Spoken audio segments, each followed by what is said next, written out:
ఇవాళ మీరు చూస్తూ ఉన్నారు గ్రామాలలో రైతులు ఏ పరిస్థితిలో ఉన్నారో మీరు చూస్తూ ఉన్నారు.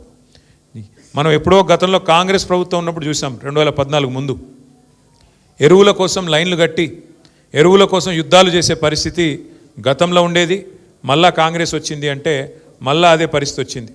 ఎరువుల కోసం చెప్పుల జాతరలు, ఎరువుల కోసం ముష్టి యుద్ధాలు చేసుకునే పరిస్థితి కాంగ్రెస్ ప్రభుత్వం వచ్చిన తర్వాత మళ్ళీ వచ్చింది.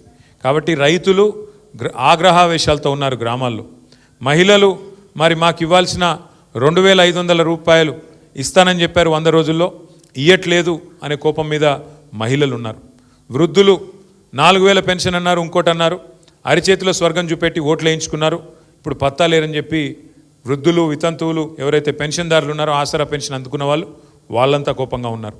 యువత 2 లక్షల ఉద్యోగాలని చెప్పి, విద్యార్థినులకు స్కూటీలని చెప్పి, నిరుద్యోగ భృతి 4000 రూపాయలని చెప్పి, ఇంకా చాలా మాటలు చెప్పారు, విద్యా భరోసా కార్డు అని చెప్పి యువత విద్యార్థి ఈ రకంగా కోపంగా ఉన్నారు.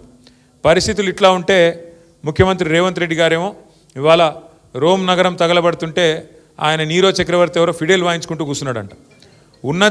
ఉన్న ఊరే బాగాలేదు, మీ నాయకత్వంలో చెత్తదీసేటోడు లేడు, స్ట్రీట్ లైట్స్ వెలిగించేటోడు లేడు, ఆఖరికి మోరీలు పొంగుతుంటే ప్రజల మోరీల్లో కొట్టుకొని పోతుంటే ఉన్న నగరాన్నే పట్టించుకునే నాదుడు లేడు ఇవాళ మున్సిపల్ మంత్రిగా రేవంత్ రెడ్డి గారు ఉంటే. కానీ ఆయనేమో కొత్త నగరాలు కడతా అని చెప్పి నిన్న శంకుస్థాపన లేచి ఏందో ఉదరగొట్టే ఉపన్యాసాలు ఇస్తూ ఉన్నాడు. నేను ఫ్యూచర్ సిటీ కడతా, ఇది కడతా, అది కడతా. ఉన్న నగరం చూడమంటే ఇది చాతనైతే లేదు, ఉన్న నగరాన్ని ఏమో ఉద్ధరించే పరిస్థితి లేదు, కానీ కొత్త నగరాన్ని కడతానని చెప్పి ఇవాళ పోజులు కొడతా ఉన్నారు.